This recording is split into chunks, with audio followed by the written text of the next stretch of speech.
ashamed of his scars. They're a part of who he is. They're a symbol of healing, and he's not going to hide anymore. So we see our boy gets his happy ending, although it's admittedly bittersweet. His parents are no longer physically around, but he'll carry them with him, like we all do. Our experiences with our parents, their lessons, their wisdom, their love, these can be enduring sources of strength and comfort and guidance in our lives. We are the continuation of our parents' stories, our children, our own. And that idea carries us to the end of the film. When it came time to choose the song to accompany our main on-end credit sequence, there was really only one choice for me, the perfect song. It needed to be beautiful and poetic. It needed to capture the spirit of the movie and its themes. It needed to be a timeless expression of love and empathy. And that's where the Beatles came in. I grew up in a Beatles household. My mother is a lifelong Beatles fan, and as a consequence, so am I. Another one of the many great gifts she bestowed upon me. She was a teenager when the Beatles first appeared on The Ed Sullivan Show, the perfect age for a girl to discover those four lads from Liverpool. The Beatles provided the soundtrack of my childhood. We would listen to their records on the hi-fi, their 8-track cartridges in my dad's blue Cougar coupe. I learned their songs on my first acoustic guitar, and one song in particular was a deeply loved favorite of both me and my mother.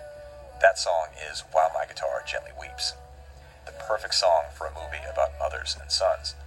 I asked our composer, Dario Marinelli, to approach the arrangement as if it were part of the rest of the score, as if it were woven from the same thread, the same approach, the same instrumentation. We went all analog. We didn't plug anything into the wall. We used largely traditional Japanese instruments, the koto, taiko drums, shakuhachi, the shamisen, of course, along with more classical and romantic Western instruments, violins, violas, basses, cellos, piano, brass, French horns, all that. And then to bring it all home, we needed a beautiful, evocative, haunting vocal to bring the emotion to life. And that's where Regina Spektor came in. I just love Regina. She's awesome. I've been a fan of hers for years. When I'm animating, sometimes it can be a struggle to get myself in the right emotional space to create and evoke the right emotion of the story. One of the things that I found greatly helps to elicit and sustain emotion over long periods of time is music. I would create playlists of different kinds of music depending on the feeling that I was hoping to express. And one artist that was in heavy rotation was Regina Spektor. And her music worked for so many different moods. Sometimes I would listen to nothing but Regina's records for weeks on end. My animation owes a debt to her music. So I reached out to Regina, hoping against hope that she'd be interested in being part of our weird little movie. And blessedly, she was. And a couple of months later, we had the song in all its glory.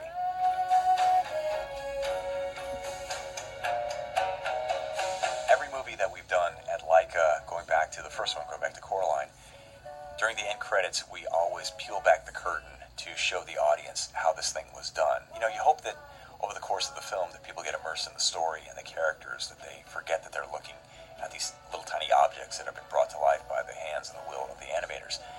But at the end of it, it's always fun to see just a tiny little glimpse of how this was done. And that's what we have here. You get a sense of the scale of this creature that we have in the film. And you see, this is probably the first time ever that the puppet has been bigger than the animator.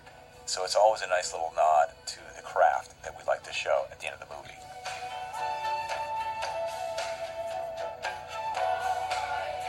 During the end credit roll here that we have, the graphics that you see coming to life on either side, on the margins of the roll, are meant to be evocative of the process of creating a woodblock print. The icons of the story, key moments of the journey, are commemorated as if Kubo's story is an old myth. And the way the graphics seem to rub onto the surface of this roll of paper is similar to the final part of the process in woodblock printmaking. The impressions are made by rubbing a flat, disc-like tool called a baron over the back of a sheet of paper, which picks up the ink from the wood, and that's what this stuff is supposed to be evocative of.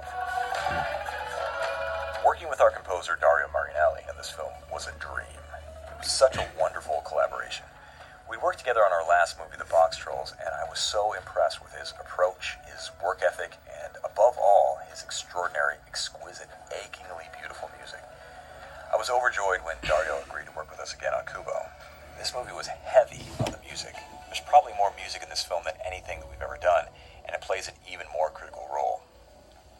Early on, I mentioned to Dario that Kubo was something of an Orpheus figure, a boy gifted with divine music, who could coax rocks and trees to dance with the beauty of his work. So, no pressure there, Dario. I just need you to make godlike music. No problem. No biggie. But he got it. He knew what we were going for, and we were so completely in sync on this film, which is what you pine for when you collaborate with artists. Before Dario starts working on a specific sequence, we'll discuss it, and what we typically talk about is the emotion of the scene, what the scene is about, what the themes are at play, what our characters are going through, what feelings we're trying to evoke in the audience. Sometimes we'll get into the nitty-gritty of a specific phrase or instruments or any number of granular things, but it's usually pretty high level. It's a story discussion, because that's what Dario is. He's a storyteller. He tells stories through music. And God is he good. Divine music indeed. The pace of making these films is glacial. It takes forever. The danger with that when you're in production for a long period of time is that you can suffer a degree of drift, where the look and the style and even the story slowly, by inches, starts to get away from you. We worked on Kubo for over 5 years, and the shoot itself was nearly 2 years. That's a lot of time and a whole host of opportunities for things to go wrong. One of the things that works in our favor is the fact that the core of our creative team has been intact from the start. We keep the band together. Most of us have known each other and worked together for 10 years or more. We've grown together as filmmakers and artists and people. We all know each other so well at this point that we have this incredible shorthand. We can basically communicate with troglodytic grunts. Another key thing that we've got going for us is that working in stop motion requires tremendous discipline. That quality is hardwired into the DNA of every stop motion artist. It's in our bones. It ensures that we stay on target. Another thing, it's never boring. There's always some minor miracle on the stages or in the computer lab or in the woodshop. Hold on. The energy in this place is incredible and it's infectious, and the air crackles with creativity. And artists feed off of that, and they feed off of each other, and that helps to keep everyone motivated. And then, of course, there's probably the single biggest thing, which is having a life outside of work. Life is fuel for art, and if you don't live, you can't really create. For me, the biggest inspiration of all is my family. In fact, the only reason Leica even exists is because of my kids, because I became a father. I guess 44 hours, everything. 48. It changed my outlook on the world, and it upended the trajectory of my career. When my guys were little, I saw the kind of garbage that they were exposed to, and I was appalled. And I didn't want to be any part of that. I wanted to make art that was a corrective, that was a restorative tonic to the vapid sensory assault of so much entertainment geared towards families. If it weren't for my kids, I never would have started Leica, and I never would have made this movie. That desire to make films of beauty and meaning and resonance that celebrate our shared humanity and offer a hopeful, uncynical view of the world, that's inspired by my family, and that continues to be my driving force to this day. And that, and many reasons too plentiful to count, is why I dedicated this movie to my family. They are everything to me, and I couldn't do what I do without them. And to my extended family at Leica, the names of whom you've seen trundling along during these credits, you have my deepest gratitude. These incredible people poured their hearts and their souls into this movie, and it shows. And I'm so incredibly proud of what you've done. And to you, dear viewer, thank you so much for spending this time with us. It has been a pleasure. We've covered a lot of ground, shared a few laughs, and I appreciate you joining us on this journey. Until next time, Excelsior.